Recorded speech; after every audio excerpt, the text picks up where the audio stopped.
It's the year-end roundup for hospitality tech, sales, and marketing. We're going to talk a lot about buzz and a few hangovers from 2025. I have Jacki Schroeder Brown from Jacki Brown Marketing, Zoe Koumbouzi from Gain Advisors, and my partner at Lure Agency, Susan Tucker. Welcome to the InnSync Show, ladies.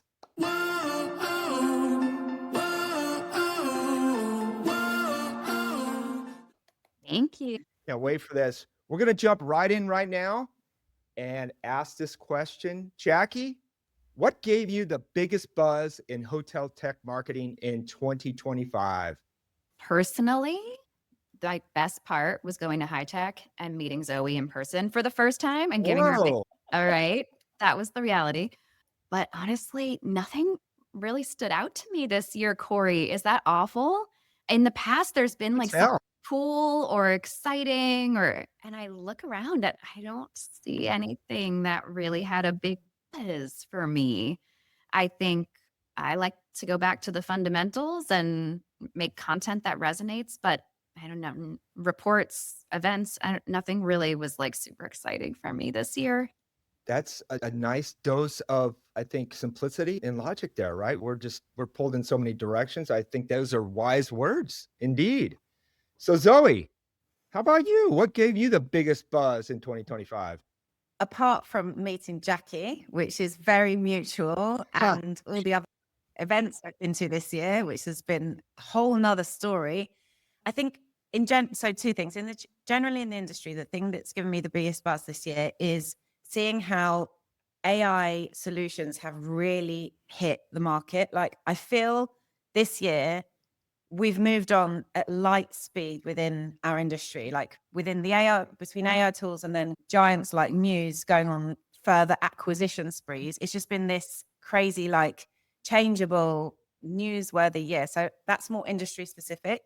When it comes to marketing, in this increasingly competitive industry, what people are starting to get into, of course, is personal branding, which all of us here love and support and know how many dividends it pays going forward. And I think compared to when I started on LinkedIn 2 years ago to looking back at this year, people are so much more active and there's so much more storytelling and personal stories, which I absolutely love. So that's been a buzz for me.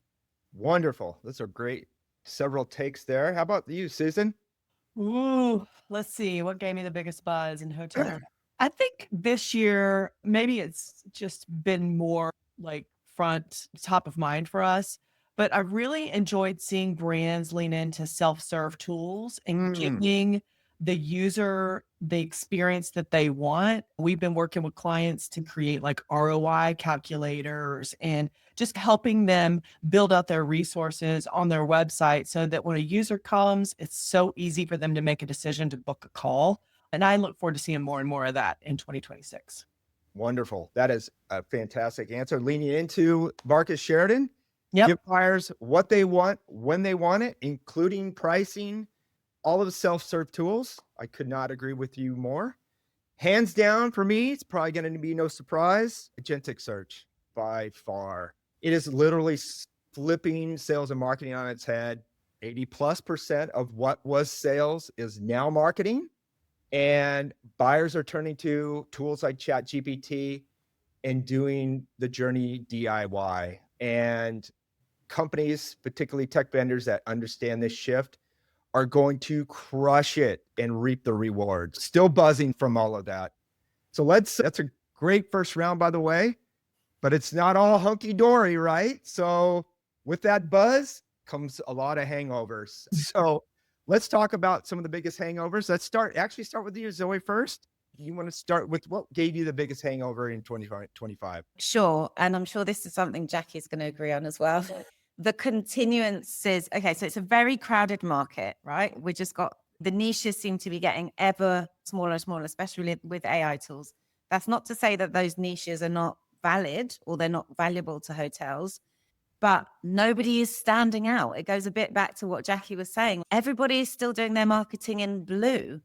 And so that's the thing that still gives me the biggest headache. It's like nobody's willing to put their neck out, barely anybody, and do something that actually excites us or educates us, or so it goes back to what Jacki's point was at the beginning, but that's still my bugbear. And I think people need to just stop being so afraid and be a bit more interesting in their marketing. Love that. All right, Jacki, how about you? That made me wonder if that's lack of investment and spend overall in marketing, which would certainly be a pain point. But the one that I was thinking of in addition is the AI generated content. It's just driving me crazy. And I didn't realize, I think I've been consuming so much of it that it's like a slog. When you're reading through something, you're like, oh, this is like painful to read. I'm not really getting the point. And then when you read something that's not AI generated, it is incredible. You're like, wow, this evokes emotion. This has some compelling points to it. I've had that wake up. I was like, wow, I apparently have been consuming a lot of bad content that is being generated recently. So that is, I think, my biggest hangover point. Really great point. Where I think we're all been inundated with that. Absolutely. And I know Susan knows a little bit about that sensibility. Susan, I'm sure you got a great one for us. What you got? Mine speaks to what Jacki and Zoe were saying, and it's a little bit of a different take. I'm so tired of the e-blast. It's if I see one more, dear valued partner, here's our latest update email. It's got like stock photos, it's got AI generated content. It just, people are missing out on these opportunities to have that human touch and that like connection. Like, I'm so tired of an e-blast. We like to build relationships directly and solve problems, but it's just e-blast. I don't want to be blasted. Yeah, we're trying to take that entire word out of the vocabulary, but bad habits are hard to break, right? Yeah. So ironic, probably not that surprising. Mine is very similar to y'all, and it's the disconnect between in person and online. And it starts with the trade show. We've got thousands of people spending 6 figures on their booth, and they've all the time and effort and travel and all the preparation that goes into them going to these shows. They have these great conversations, and they literally have no investment online. So I did a post a while ago about, you might get visibility, you might get great conversations at the show. Very few people are writing deals on the floor. They're going back, they're doing their due diligence, and then they're going online. And again, they're using ChatGPT to shortlist to find out if these companies back up what they say at the show. And lo and behold, there's little to no information that they can find, put skepticism in that person who met. And now all that money is wasted. So vendors need to really wake up and really get serious about building their authority and their trust signals online. And there's a huge disconnect. And I still see that as an ongoing problem. So that would be my hangover for 2025. So let's get into something a little bit more personal, guys, and talk about what's one delish change you've made that's driving results. So Jack, how about you? You work with some pretty amazing partners. I am. The best result that I can share year to date, which makes me so excited, is by the end of Q3, had already doubled site traffic for one of my clients year over year. How did we do that? Complete repositioning, new messaging, updated branding, updated website, updated product set. It was huge. But actually they went from having no dedicated marketing resource to really putting in some thoughtful effort from a strategy perspective, as well as ongoing content and things like that. And so just the recognition that you need marketing, that your brand matters more than ever, especially with how search is continuing to change, and really leaning into that. Gosh, it matters. And you can already see an impact. And that's going further downstream to form fills and conversions too. Wonderful. Great illustration. How about you, Zoe? I love that so much. Congrats, Jacki. It's amazing. Mine's a bit more of a way of working personal win, which is that I've transformed into more of an advisory role this year. And what I've noticed is that with companies that They often, obviously, startups and scale ups, they're even enterprise actually. They're often hiring junior or medium level marketers that don't have those skills, going back to marketing budgets being cut. Now, that's fine if that's all you can afford. But what I've really been enjoying is going into those companies and taking somebody who's super smart, knows their stuff, but just literally doesn't have anyone else in the company who understands marketing because they are the only marketing person in the company, who probably reports to the CEO or the VP of sales or something, and coaching them and helping them to understand all areas of marketing and what do I do here and what do I do there and how do I manage up and how can I get results next year and let's do the strategy. And like, I've realized like how valuable in company coaching is. And for me as a personal win, it's felt like I've coached myself when I was in that position, because I would have loved to have had that when I became a new head of marketing and I had to just learn it myself. So yeah, I guess it's more of a tactical change, but I've just found that way of working suits people and suits me a lot more than what I've been doing. So that's been, for me, a massive win. Oh, wonderful. Good stuff. Absolutely. All right, partner. How about you?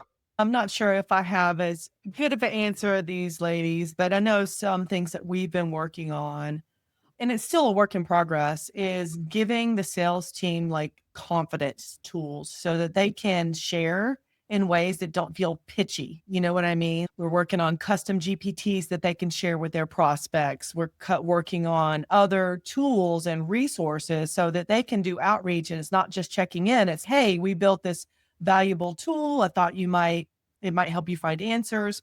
That is one thing that is delish to me, is building out these tools, like I mentioned in the first answer, or just building out these tools to help sellers succeed. Great. And that's a great segue into actually a little bit more broader version of that. And Susan, our WINS framework, WINS method framework, is something we're really proud about. And ironically, we're taking a little bit of a page out of your playbook, Zoe, and we're moving also into varieties of level of service done with you being one of the core focuses that we're going to move forward. But we found that rolling out this WINS framework is just 4 letters. It's a simple, repeatable tactical strategy that helps vendors drive more direct inquiries by, with some of Susan just mentioned, some of the self-serving tools to get the prospects early on in the buyer's journey, to give them what they need when they need it. So when they do reach out, they're way more qualified. It's broken up into 4 sections. We're running vendors through these sections. Sometimes it's weekly, sometimes it's bi-weekly. And at the end of that, then we assess the needs. How can we support you after that? Zoe, as you mentioned, some of them have in-house. They have amazing talent as marketers. They just need the strategy. Maybe they need a little bit of accountability. And so we've really, I think, through the years of working really closely with some of our tech vendors, have simplified and made this process much more easy to digest, understand, and ultimately get way more ROI on the back end. So that's probably my biggest, most delicious moment for 2025. Awesome. But fun. Let's talk a little bit about a fun. I know it's not Friday, but it's probably, Zoe, it's close enough to Friday for you on this. It's technically Friday. So with that in mind, let's talk about your brand. Was a cocktail or a mocktail? What would it be and why? Is that for me? Yes, ma'am. Okay. Okay. So mine, I bet we all have pretty similar ones. So mine's definitely an espresso. I always call it a Nespresso martini. It's not, it's an espresso martini. Some branding there, because I like to multitask, and that's a 2-in-1 for me. And I always need coffee in the evening if I'm going to go out and do anything. So that's definitely my choice of cocktail. Sorry if I stole that, Jacki, because I know you mentioned it. And I was like, no, that's definitely me. And then I asked ChatGPT and they're like, no, that's your cocktail. So I always have that cocktail. But you can't argue with ChatGPT. So Jacki, did she steal your thunder? Yes, but one, espresso martinis are my absolute favorite. I'm on such a kick. So I think that's all I could think about when you asked this question. And then, of course, I was like, of course I can weave this into a story, right? Who am I? I'm the person who helps wake up your go-to-market strategy and accelerate you to the next level. Just an espresso martini will bring you through your evening. That's why I drink it, because I need that extra pick-me-up. I love that outcome right there. There's legitimacy right there in that answer. Perfect. Susan, It's going to be something that I probably don't know about you. So No, I think mine's going to be not an espresso. It's going to be a science and soul spritz because everything we do sits at that intersection. We've got science, which is strategy, data, and frameworks. We've got soul, which is storytelling. So it's going to be refreshing. It's going to be a little bubbly and not too serious. But if that doesn't tickle your fancy, I'd like to invite you to Lucy's Lounge on our website to download our sales and marketing cocktail recipes. And I made that last year. Otherwise, I would have said that was my most delicious item that I have ever made marketing wise, because it is a book, it's a recipe book, and it's filled with sales and marketing cocktails. So those are my drinks. that is Very good. That's a great pull right there. In fact, that was one of our Libby. I forgot about the brochure for a moment. I still have a box of those here. So I don't want to miss out on here. I got to show this, all these recipes that we created as a marketing leave behind piece, which has been pretty fun. I've been handing out HSMA events and stuff. So it's, and by the way, it's printed. And it's online at Lucy's Lounge. So if you want to see the flippable book version of it. Going back old school, Jacki, this is traditional fundamentals, something you can hand to somebody. There's that. For me, being that I'm now almost 4 years, no booze, pretty pumped about that. In fact, I'm going to share a little bit of my journey here soon. Ironically, the timing worked out beautifully. Right when I quit, they started rolling out these IPAs, these great beers. Corona, which is one of our OGs here, and remember as a high school going to Tijuana and drinking Corona down there and smuggling Coronas back across the border, which was a no-no. I actually got caught one time. I had to crack open 100 Coronas and pour them out at the border. No joke. That was, took me a while. So my drink of choice now is the Corona NA, and it's amazing. It has a distinctive Corona taste, and trying to carry out that SoCal style here. It just, that's been my beverage of choice. So now I have a little bit of surprise for you, since we did go through that pretty quickly. Trick question. Jacki, how are you planning to finish this year off strong? Planning. I'm very focused on budget and planning for next year. What can we do to try and close sales in year, right? So really working closely with the sales teams of the clients I work with, but also recognizing that we only have a few weeks left. So I am very focused on how do we kick off Q1 really strong. So I'm closing this year strong by focusing on Q1. Beautiful. All right. Zoe, how about you? Amazing. I think I'm going to planning, definitely agree with that. I'm also a planner. I think the nature of marketing means we're planners and strategizers, right? It makes us feel very safe. But I think one of the things I'm going to be doing both personally and professionally this year is a lot of reflecting, especially in the next month on my trip, and really try and look back at these big rocks, these big events that happen, these big clients, what worked, what didn't work, what can I take into next year, and what the trends were this year. I feel like it's been so busy. I've not had a chance to catch a breath, and I need to understand it all. Then I'll get to the planning. Love it. All right, Susan. I probably know a little bit about what you've got going on, but that's I don't know. Of course, I'm going to be planning because that's just how I roll. But I think one of the things I really want to focus on before the end of the year is just reconnecting with our clients, making sure that our relationships are strong, making sure that we're supporting them in the best way possible before we head into the next year, because we really like to stay connected with these guys. Sometimes it's easy in the month-to-month work that we're doing for them to not really check in with them. So I want to make sure that I do that before the end of the year. That is so thoughtful and right on point as we roll here at Lure, right? Yep. For something that really exciting that is coming up. In fact, we're launching next week, by the way, Wednesday. I hope. We are going to be a hospitality tech vendor. Oh, yeah. Yes, we are. We are rolling out Sales on Tap. It is a snackable, gamified hotel sales community that we've built along with our great partner who we met in Denver, Celeste Burke, nicely. And it is fun. It is bold. It's going to be really something different for hotel sales. So we're really excited about that. And we're going to let in our early founders group in next Wednesday, slowly grow the community. And it's going to be a collaborative. So we've got a lobby where you can go and hang out with other salespeople. We've got modules from everything from building out LinkedIn fundamentals to modern prospecting to Susan is going to be covering sales for introverts. One thing we didn't realize that how many salespeople are introverts in hotel sales. It was mind blowing to us. So Don't forget about the resource room. resource. I worked on that so much this week. So we're fun. so excited, and it's going to be something that's hopefully going to be completely new to the industry, which we don't think there's anybody in that space. It's traditionally sales training's been taught in person, and there hasn't been reinforcement. So we're just taking kind of a recipe that has worked really well in other industries and on me, because I buy all these courses on YouTube, and they're all in snackable, chunkable little bites, and that's how I'm educating myself. That's it. That's exciting news. That's awesome. Wishing you guys so much luck with Thank that. you. Thank And you.